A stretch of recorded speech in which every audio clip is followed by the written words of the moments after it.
drafts, we have had several quarterbacks go off the board. It was close to a record-setting first round for just the second time ever. 5 quarterbacks drafted in the first. The most, of course, 6 back in 1983. And then the Giants get Kyle Lauletta, the fine quarterback out of Richmond. He's the most recent quarterback off the board. Remember to check out the Pepsi Zero Sugar tweets that are rolling along the bottom of your screen as we have this discussion. Sean, let's start with you. Quarterback in the best situation right now. Well, yeah, for me, this draft is really more about quantity over quality. But I think Josh Rosen, I think he's in a great fit in Arizona. I think for a number of factors. Number one, I like Mike McCoy, and I like his ability to mold some of these young quarterbacks. I think he's pretty polished, so I think he can come in. Look, it's not going to be a lot of let's tweak your throwing mechanics, let's work on all that. It's more about learning the offense. But when you look at the Arizona Cardinals, they've really tried to kind of fix the all-line situation, brought in Justin Pugh. They just drafted Mason Cole, the center.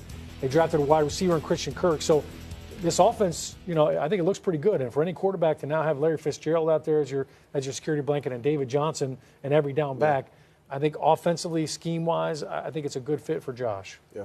Charlie, best situation for a quarterback? Well, I'm going to go with Baker Mayfield.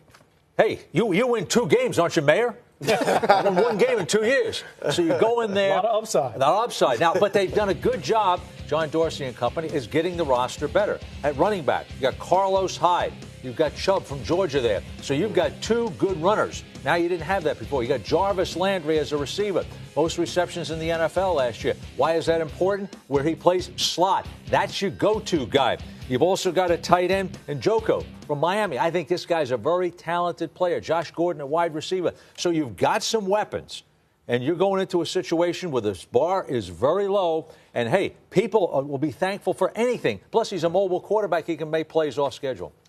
Well, I think if we're talking total package, and when you're talking about molding quarterbacks, I got to go with Mason Rudolph because he's going into a situation where he doesn't have to start right away. The pressure's off of him. He gets to learn from a future Hall of Famer in Ben Roethlisberger, who also won 2 Super Bowls. And then they have the best wide receiver running back duo probably in all of the NFL with Antonio Brown, Le'Veon Bell, a great offensive line, rock-solid coaching staff.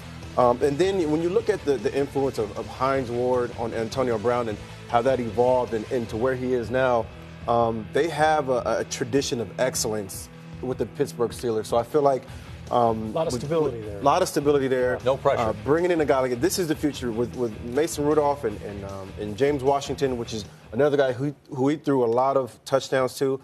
This is perfectly set up for Mason Rudolph to transition slowly into being the franchise QB. We have the Pepsi Zero Sugar tweets, zero pressure on Mason Rudolph in Pittsburgh. Charlie, Zero. Quickly, we talked about the best situation, toughest situation for a quarterback. Baker Mayfield. Oh, you can't have Baker on both sides. I'm going to get it right one way or the other here. Okay. Why? Hey, it's been reported it was not a unanimous decision to take him with the first pick. That's number one. The fan support. Wait a minute now. What about Sam Darnold? Wasn't he the better player? So, and then you got Tyrod Taylor. Hey, aren't I the starter? I'm the starter. So now you have an immediate controversy from about 3 different angles that he's going to have to work through. And we know one thing. He'll create his own controversy. I love it, Charlie. If they win 2 games, he's a hero because it's more than they won last year, but they still only won 2 games.